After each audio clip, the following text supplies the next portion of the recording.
Hello students, તો આપણે ભાગ 6 જોયા પી વિભાગના. આજે આપણે પી વિભાગના ભાગ 7 તરફ જઈશું. બરાબર, તો ધ્યાન આપજો, આપણે શું ભણવાનું છે આજ. લાસ્ટમાં આપણે નાઇટ્રોજનના અનિયમિત ગુણધર્મો પર હતા. નાઇટ્રોજનના અનિયમિત ગુણધર્મો જોતા હતા આપણે. હવે નાઇટ્રોજનના અનિયમિત ગુણધર્મો કેમ હોય, પહેલાં તો એના કારણે સમજી લો. નાઇટ્રોજન નહીં, દુનિયાની વાત નથી કરતો, પણ આવર્ત કોષ્ટકનું જેટલા પણ સમૂહ છે એનું પ્રથમ તત્વ હંમેશા બીજા બધા તત્વો કરતાં અલગ પડે છે. અને એનું કારણ શું છે? એના 4 કારણો છે. એક, નાનું કદ. આ ભૂલવાનું નથી કદી, નાનું કદ. બીજું, ઊંચી આયનીકરણ એન્થાલ્પી.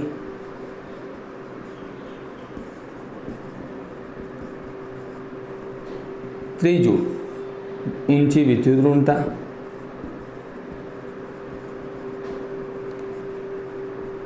અને ચોથું, ખાલી ડી કક્ષકોનો અભાવ.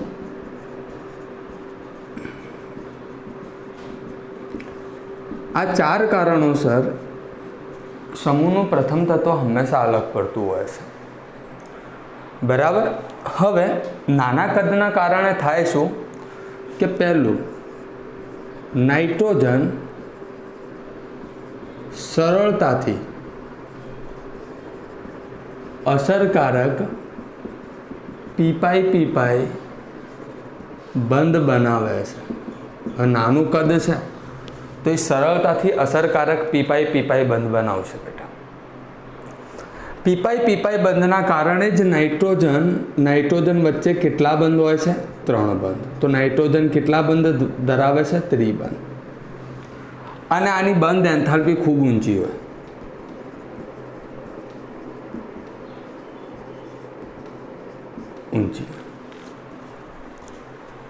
બરાબર. હવે નાઇટ્રોજન સિવાયના જે તત્વો છે, નાઇટ્રોજન સિવાયના કયા તત્વો છે બેટા? ફોસ્ફરસ, આર્સેનિક, એન્ટીમની અને બિસ્મથ. એ કદી પણ 3 બંધ સ્વરૂપે જોવા ના મળે. બીજા બાકીના તત્વો એકલ બંધ ધરાવે છે.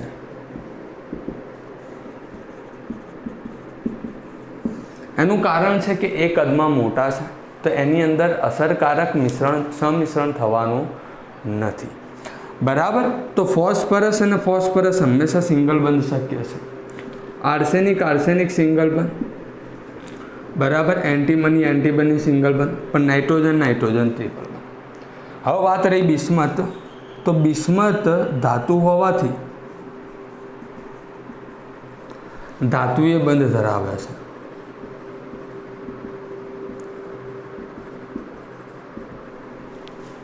બિસ્મથ ધાતુ હોવાથી કયો બંધ ધરાવે છે બેટા? ધાતુવીય બંધ.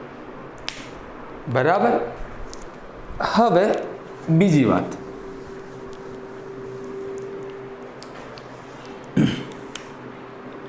કે નાઇટ્રોજન ફક્ત પોતાની સાથે જ નાઇટ્રોજન સાથે જ પીપાઈ બંધ નથી બનાવતો, પણ નાઇટ્રોજન તેના જેવા નાના કદ ધરાવતા અને ઊંચી આયનીકરણ એન્થાલ્પી ધરાવતા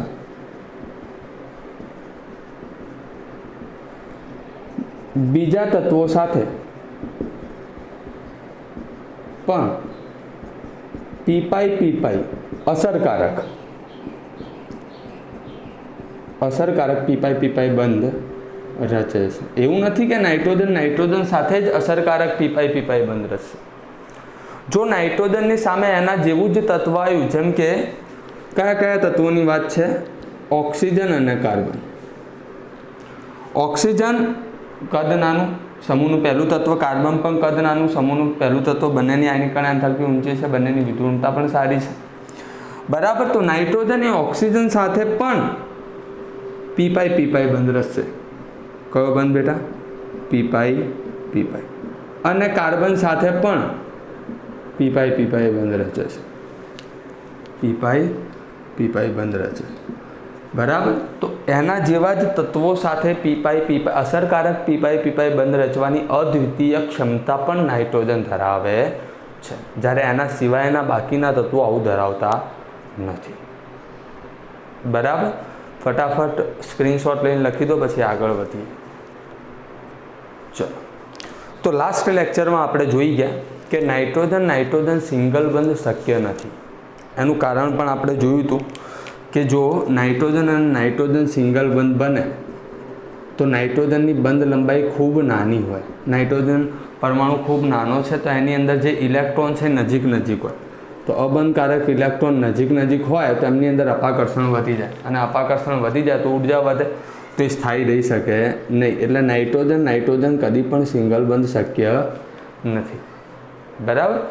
હવે એક અગત્યનો ગુણધર્મ આપણે જોઈએ કે નાઇટ્રોજન પાસે ખાલી ડી કક્ષક નથી હોતી. નાઇટ્રોજન પાસે ખાલી ડી કક્ષક હોતી નથી. હવે ખાલી ડી કક્ષક નથી એટલા માટે એના અમુક સંયોજનો શક્ય નથી. જેમ કે નાઇટ્રોજન પર ખાલી ડી કક્ષક હોતી નથી, તેથી તે કદી પણ ડી પાઈ પી પાઈ કે પી પાઈ ડી પાઈ બંધ રચી શકતો નથી.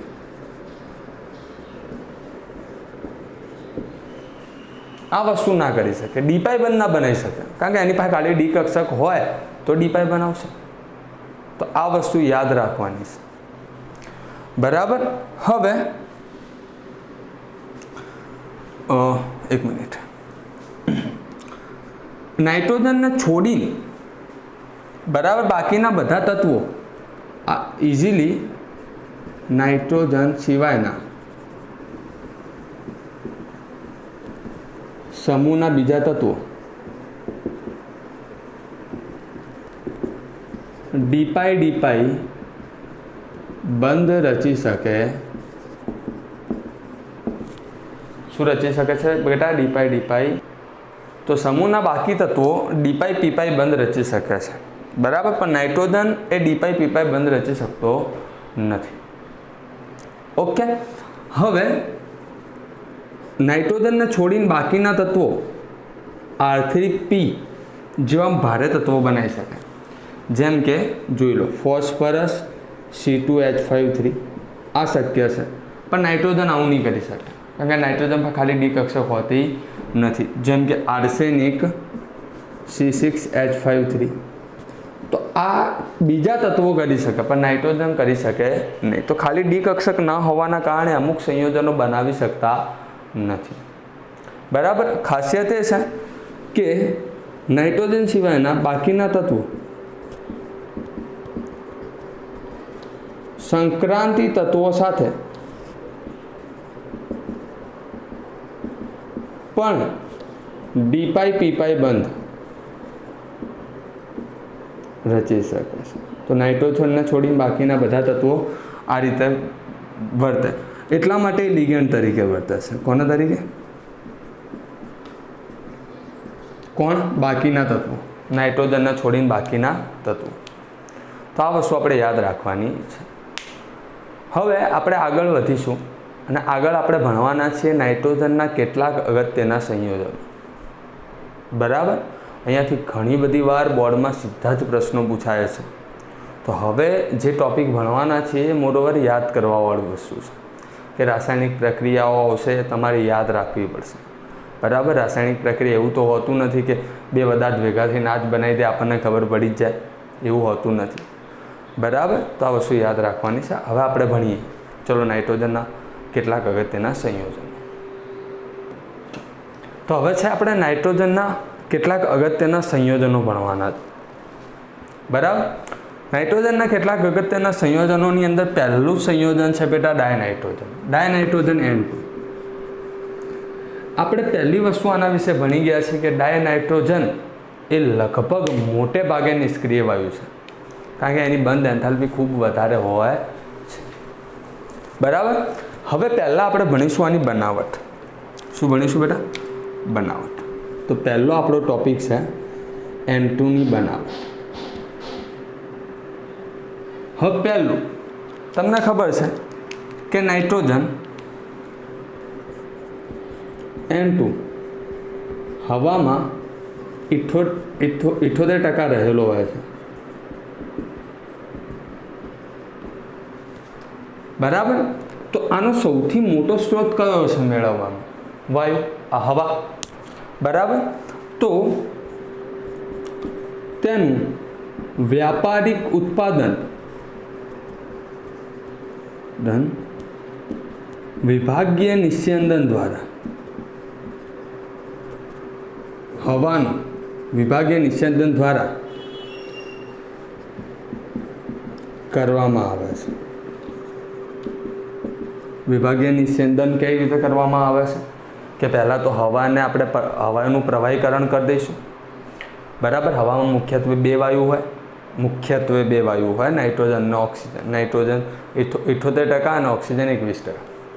બરાબર. એ પ્રવાહીમાં ફેરવાઈ જાય પછી એને સ્પેસિફિક તાપમાન ઉપર ગરમ કરવાનું. બરાબર. જેમ કે નાઇટ્રોજન 77.2 ગરમ થાય કેલ્વિન. બરાબર. ને ઓક્સિજન 90 હોય તો એને ગરમ કરવાનું, નાઇટ્રોજન મેળવી લેવાનું. બરાબર. તો પહેલું છે કે તેમનું હવાનું પ્રવાહીકરણ કરો, પછી એનું શું કરી દો? વિભાગીય નિસ્યંદન. તો આ જે પદ્ધતિ છે બેટા એ વ્યાપારિક ધોરણે છે. કયા ધોરણે છે? વ્યાપારિક ધોરણ. બરાબર. ચલો હવે બીજું,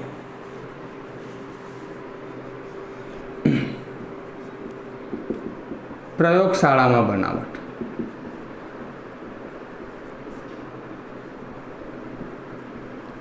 કે પ્રયોગશાળામાં N2 વાયુ કઈ રીતે બનાવવામાં આવે છે? તો પ્રયોગશાળામાં બનાવવા માટે પહેલાં એમોનિયમ ક્લોરાઇડ લઈશું. આને શું કહેવાય?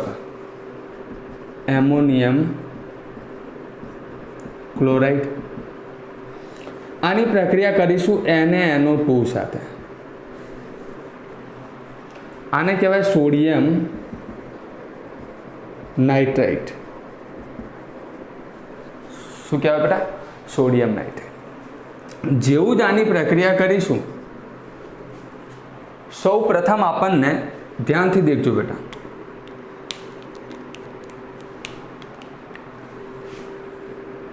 NH4+ આના આયન પાડું છું, Cl- Na+ અને NO2- પ્લસ જોડાય માઇનસ સાથે, પ્લસ જોડાય માઇનસ સાથે. શું બને બોલો? તો અહીંયા નિપજ આપણને બનશે NH4NO2 પ્લસ NaCl. હવે જે NH4NO2 છે એનું નામ છે એમોનિયમ નાઇટ્રાઇટ. હવે આને ગરમ કરીશું એમોનિયમ નાઇટ્રાઇટને, તેમાંથી નાઇટ્રોજન વાયુ મળશે. શું મળશે બેટા? નાઇટ્રોજન વાયુ. બરાબર. તો આ વસ્તુ આપણે યાદ રાખવાની છે. હવે આપણી બુકમાં કઈ રીતના પ્રક્રિયા આપી છે જરાક એ પણ જોઈ લઈએ. બરાબર. આ ડિટેલમાં પ્રક્રિયા હતી. હવે આપણી બુકમાં કઈ રીતે પ્રક્રિયા આપી છે એ આપણે જોઈએ છે. પહેલાં લખી દો પછી આગળ વધીએ. આપણી બુકમાં આ રીતની પ્રક્રિયા આપી છે કે NH4Cl plus NaNO2 will give us N2 plus H2O plus NaCl. હવે સંતુલિત કરવા માટે અહીંયા બે મૂકશું. બરાબર. વાસ્તવિકતામાં પ્રક્રિયા આ છે. હવે અહીંયાથી યાદ રાખવાની બાબત અને નોટ, ઘણી વાર આ પ્રશ્ન પૂછાઈ ગયેલો છે કે જ્યારે આ પ્રક્રિયા થાય છે તો આ પ્રક્રિયામાં NO અને HNO3 થોડા પ્રમાણમાં બને છે. જે અશુદ્ધિનું કામ કરે છે. જ્યારે આ પ્રક્રિયા થાય છે ત્યારે એકદમ માઇનર પ્રમાણમાં NO અને HNO3 પણ બને છે, જે અશુદ્ધિ કહેવાય, ઉપનિપજો કહેવાય, જે અશુદ્ધિ તરીકે વર્તે. આ અશુદ્ધિને દૂર કરવા માટે, દૂર કરવા માટે પોટેશિયમ ડાયક્રોમેટનું જલીય H2SO4 વાળા દ્રાવણમાંથી આને શું કરવાનું? પસાર કરતા. તો આ બંને H2SO4 માં અને પોટેશિયમ ડાયક્રોમેટ ધરાવતા જલીય H2SO4 માં શોષાઈ જશે અને અશુદ્ધિ શું થઈ જશે બેટા? દૂર થઈ જશે. તો આ વસ્તુ આપણે યાદ રાખવાની છે. બીજી કેટલીક પદ્ધતિઓ વધારે પણ છે, આપણે જોઈએ. પહેલાં લખી દો ફટાફટ. ચલો, તો હવે કેટલીક બીજી પદ્ધતિઓ જોઈએ. તો એમાં છે કે એમોનિયમ ડાયક્રોમેટ, આને કહેવાય બેટા એમોનિયમ ડાયક્રોમેટ. એમોનિયમ ડાયક્રોમેટને જ્યારે ગરમ કરીએ તો એમાંથી નાઇટ્રોજન વાયુ મળે છે, બરાબર, અને ક્રોમિયમ ટ્રાયોક્સાઇડ મળે. આ એક રેડોક્સ પ્રક્રિયા છે જેમાંથી આપણને નાઇટ્રોજન વાયુ મળે છે. આ પ્રશ્ન JEE પૂછાયેલો છે. મોસ્ટ IMP છે, ઘણીવાર આપણી બોર્ડની એક્ઝામમાં પણ પૂછાયેલો છે કે શુદ્ધ N2 શુદ્ધ નાઇટ્રોજન વાયુ કઈ પદ્ધતિથી મેળવવામાં આવે છે. તો એની અંદર શું કરવાનું? ધાત્વીય એઝાઇડ લેવાના. બેટા આને કહેવાય બેરિયમ એઝાઇડ. બેરિયમ એઝાઇડ. અને આને કહેવાય સોડિયમ એઝાઇડ. આને જ્યારે ગરમ કરીએ તો એમાંથી નાઇટ્રોજન વાયુ મળે અને ધાતુ છૂટા પડે. શું છૂટા પડે? ધાતુ મુક્ત થાય. તો આ JEE પૂછાયેલો પ્રશ્ન છે. બીજી એક પદ્ધતિ છે જે આપણી બુકમાં નથી, ઉત્પાદક વાયુમાંથી. શેમાંથી બેટા? ઉત્પાદક વાયુમાંથી. આ એક્સ્ટ્રા છે. ઉત્પાદક વાયુ કોને કહેવાય? CO પ્લસ NO ને N2 ને ઉત્પાદક વાયુ કહેવાય. આને ઉત્પાદક વાયુ કહેવાય. જેમ જળવાયુ આવે CO પ્લસ H2, એ રીતના ઉત્પાદક વાયુ. આ ઉત્પાદક વાયુ જે છે એની પ્રક્રિયા કોપર સાથે કરવાની, કોપર ઓક્સાઇડ સાથે. કોપર ઓક્સાઇડ જેવો CO સાથે પ્રક્રિયા કરે તો અહીંયાથી કોપર છૂટો પડે અને કાર્બન ડાયોક્સાઇડ બને. કોપર છૂટો પડે અને કાર્બન ડાયોક્સાઇડ બને અને N2 એમનો એમ. પણ આ N2 આની સાથે જોડાયેલો છે. એને છૂટો કરવા માટે હું આ દ્રાવણની અંદર KOH અથવા NaOH નાખીશ. હવે KOH અને NaOH બેઝ છે અને કાર્બન ડાયોક્સાઇડ એસિડ છે. તો આ એસિડ આ બેઝ સાથે પ્રક્રિયા કરશે ને એ દરમિયાન નાઇટ્રોજન વાયુ શું થઈ જશે બેટા? છૂટો. તો આ પણ પદ્ધતિ છે નાઇટ્રોજન વાયુ મેળવવાની. તો નાઇટ્રોજન વાયુ મેળવવાની ઘણી બધી પદ્ધતિ છે. હવે આપણે એના રાસાયણિક ગુણધર્મો જોઈશું બેટા. શું જોઈશું? રાસાયણિક ગુણધર્મો. લખી દો, પછી આગળ વધીએ. હવે આપણે એના ગુણધર્મો જોઈશું બેટા. હવે આપણે એના શું જોઈશું? ગુણધર્મો. તો પહેલી વસ્તુ, રંગવિહીન, ગંધવિહીન અને સ્વાદહીન વાયુ છે. બીજું, બિનઝેરી વાયુ છે. ત્રીજું, મોટે ભાગે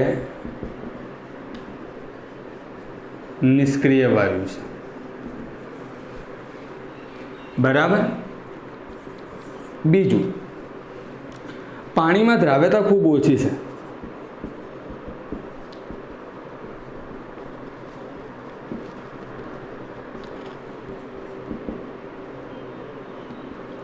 સામાન્ય તાપમાન અને દબાણ, એટલે કે 1 બાર દબાણ અને 25°C તાપમાને 23.2 સેન્ટીમીટર ઘન 1 લીટરમાં, અથવા આપણે એને પ્રતિ લીટર બોલીએ, પ્રતિ લીટર આટલો ઓગળે છે નાઇટ્રોજન. મતલબ 1 લીટરમાં 23.2 સેન્ટીમીટર ઘન. બરાબર. આ વસ્તુ યાદ રાખવાની છે. ત્રીજું, બે સમસ્થાનિકો ધરાવે છે,